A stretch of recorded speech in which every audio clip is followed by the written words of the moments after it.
Kishore on stage. Hi. Hi. Hi, നിങ്ങളെ. ജഗത് കിശോര ചന്ദ്രശേഖരം നമോസ്തുതേ. നമ്മൾ നമസ്തേ എന്ന് പറയില്ലേ? നമസ്തേ എന്ന് പറയുന്നതിന് വലിയൊരു അർത്ഥമുണ്ട്. എന്നുവെച്ചാ നമതേ എന്ന് പറഞ്ഞ രണ്ട് കാര്യങ്ങൾ ഒന്നിച്ചു ചേരുമ്പോഴാണ് നമസ്തേ എന്ന് പറയുന്നത്. അതില് നമ്മുടെ ചിന്ത എന്ന് പറഞ്ഞാൽ വളരെ ഡീപ്പാണ്. അതായത് ഞാനെന്ന ഭാവമില്ലാതെ അങ്ങേ ഞാൻ നമിക്കുന്നു എന്നാണ് അതിന്റെ ഉള്ളിലെ അർത്ഥം. അതാണ്. അപ്പൊ അതില് ചെറുപ്പ വലിപ്പമില്ല, ഉച്ച നീചത്വമില്ല, ഒന്നുമില്ല. അപ്പൊ അങ്ങനെയാണ്. അതുകൊണ്ട് ഇവനോട് ഇപ്പൊ നമസ്കാരം എന്ന് പറയുമ്പോഴത്തേക്കും അവൻ്റെ അടുത്തുള്ള എല്ലാ ബഹുമാനത്തോടെയും സ്നേഹത്തോടെയാണ് ഈ MJ അങ്കിൾ പറയുന്നത്. ഓക്കെ, അപ്പൊ എന്താണ് ഇന്നത്തെ വിശേഷം? ഇന്ന് എന്റെ ഏട്ടൻ വന്നിട്ടുണ്ട്. ഏട്ടാ സുഖല്ലേ? ഏട്ടാ സുഖാണ്. എന്തൊക്കെയാണ് വിശേഷം? വിശേഷം നന്നായിട്ട് പോകുന്നു. ആണോ? അതെ. ഏട്ടന് പ്രത്യേകമായ എന്തെങ്കിലും വിശേഷമുണ്ടോ? പ്രത്യേകമായിട്ട് കോളേജിലല്ലേ പറയണോന്നോ? ഇപ്പോ പ്ലസ് ടു ഒരു കഴിഞ്ഞില്ല. കള്ളത്തരമില്ല. കാര്യം എനിക്കറിയണം. ഇപ്പൊ അറിയണം. അത് കള്ളത്തരൊന്നല്ല. അതെന്താ സംഭവം എന്ന് വെച്ചാല് ഈ അടുത്ത് പാർലമെന്റില് ഡോക്ടർ BR അംബേദ്കറിന്റെ ജന്മവാർഷികവുമായി ബന്ധപ്പെട്ട ഒരു പ്രോഗ്രാം ഉണ്ടായിരുന്നു. അപ്പൊ ആ പ്രോഗ്രാമില് സ്പീച്ച് പ്രസന്റ് ചെയ്യാൻ വേണ്ടിയിട്ട് ഇന്ത്യയിൽ നിന്ന് 12 കുട്ടികളെ തെരഞ്ഞെടുത്തിട്ടുണ്ടായിരുന്നു. അതിൽ നിന്ന് ഒരാൾ ഞാനായിരുന്നു. അവിടെ പോയി. അത് വലിയ വിശേഷല്ലേ? അതിന് തുടക്കം എങ്ങനെയായിരുന്നു? Respected speaker, honorable dignitaries, and my dear fellow citizens of a rising India. Today, we gather not just to celebrate a birth anniversary, but to confront responsibility. 76 years ago, in these very corridors, a man sat with a pen and a purpose. History calls him the architect of our constitution. But today, standing here as the representative of the youth of 2026, I propose a deeper title. Dr. B.R. Ambedkar was the architect of our conscience. Aaha, the architect of our conscience. Wonderful, ഇത് wonderful. ഗംഭീരാക്കിയല്ലോ. അടിപൊളി. മൊത്തം കേൾക്കാൻ പലതും തോന്നുന്നുണ്ട്. പഠിച്ചില്ലേ എന്ന്? ഉണ്ട്. ഇപ്പൊ നമ്മള് പാർലമെന്റിൽ എത്തി, ഇവിടെ ഇല്ല അതെ. അല്ലേ? ആ ഒരു ഫീൽ ഉണ്ട് കേട്ടോ. അത് കേൾക്കുമ്പോ തന്നെ നമ്മൾ അവിടെ എത്തി എന്നുള്ള ഫീൽ കൊണ്ടുവരാൻ പറ്റുകയാണെങ്കിൽ അതാണ് ഇലോക്വൻസ് എന്ന് പറയുന്നത്. അതാണ് ഒരു ഒറേറ്ററിന് വേണ്ട ഏറ്റവും വലിയ ക്വാളിറ്റിയാണ്. Thank you. That is great കേട്ടോ. അപ്പോ ചന്ദ്രശേഖര, ഏതാണ് പാട്ട്? ചുംബനപ്പൂ കൊണ്ട് മൂടി എന്നിട്ട് തമ്പുരാട്ടി നിന്നെ വല്ല ഉറക്കാം. ആവശ്യമുണ്ടോ? പുള്ളിക്കാരത്തി ഇപ്പൊ ഉറങ്ങണ്ടെന്നുണ്ടെങ്കിൽ നീ ഉറക്കം വരുന്നില്ലെങ്കിലോ? എന്നാലും നീ പറയോ ഉറങ്ങിയേ പറ്റൂ, അവിടെ കിടക്കും എന്ന് പറയാ. ഉറക്കം വന്നിട്ടാണ് പാടിക്കൊടുക്കുന്നത്. ഓ അങ്ങനെ. അപ്പൊ താരാട്ടാണോ? അപ്പൊ all the best Jagat Kutta. Thank you. അടിപൊളിയാവട്ടെ കേട്ടോ. ഓക്കെ.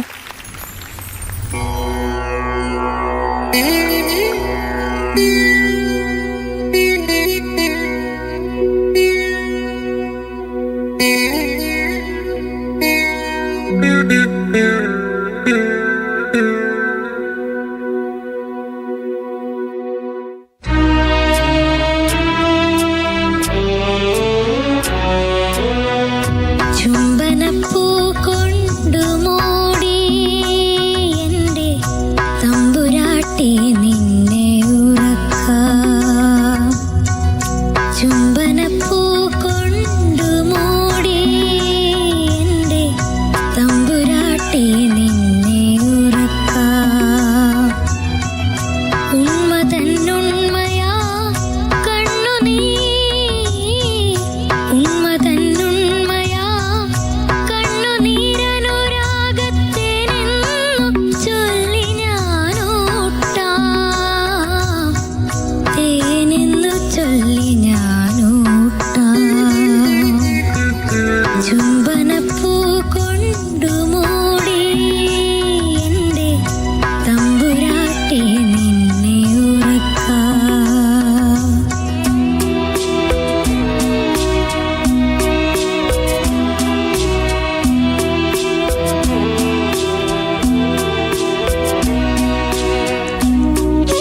ചുംബനപ്പൂ കൊണ്ടു മൂടി എൻ്റെ തമ്പുരാട്ടി നിന്നെ ഉറക്കാം.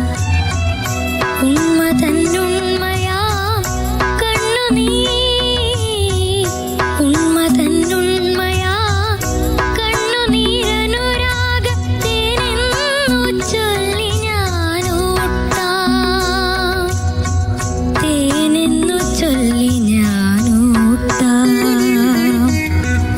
ചുംബനപ്പൂ കൊണ്ടു മൂടി എൻ്റെ തമ്പുരാട്ടി നിന്നെ ഉറക്കാം. ചുംബനപ്പൂ കൊണ്ടു മൂടി എൻ്റെ തമ്പുരാട്ടി നിന്നെ ഉറക്കാം. ഓ ബ്യൂട്ടിഫുൾ. അപ്പൊ ഇപ്പോ ടോട്ടൽ 3 ഉമ്മയും 3 കയ്യടിയും കിട്ടിയില്ലേ? ഹാപ്പി അല്ലേ? ഹാപ്പി. യെസ്. മിനുട്ടാ എന്തോ ചൂടപ്പം പോലെ എത്ര മാർക്കായിരിക്കും? എനിക്ക് ഒരു ഗസ്സും കിട്ടുന്നില്ല ഇന്നത്തെ 10 ചൂടപ്പം. വർഷമായിട്ട് ഇവിടെ നിൽക്കുകയല്ലേ, ഇതുവരെ ഒരു ഐഡിയ ഇല്ലേ? ജോഷി ഞാൻ എല്ലാവർക്കും 100 കൊടുക്കും. ക്ലൂ ജോഷി ഞാൻ മറന്ന് എനിക്ക് ടച്ച് വിട്ടിരിക്കുകയാണ്. മീനുട്ടിയാണെങ്കിൽ എത്ര മാർക്ക് കൊടുക്കും? എനിക്ക് അറിയാത്തത് കൊണ്ട് എനിക്ക് 100 കൊടുക്കാലോ. അങ്ങനെ അങ്ങനെ ഇത് അറിഞ്ഞാലേ നമുക്കത് മനസ്സിലാകത്തുള്ളൂ. വെറുതെ തള്ളാതെ കറക്റ്റ് ആയിട്ടുള്ള കാര്യം പറ. എനിക്ക് അറിയണ്ടേ അച്ഛാ, എനിക്ക് ഒന്ന് കുറച്ച് ഒരു 98. ആ കറക്റ്റ്.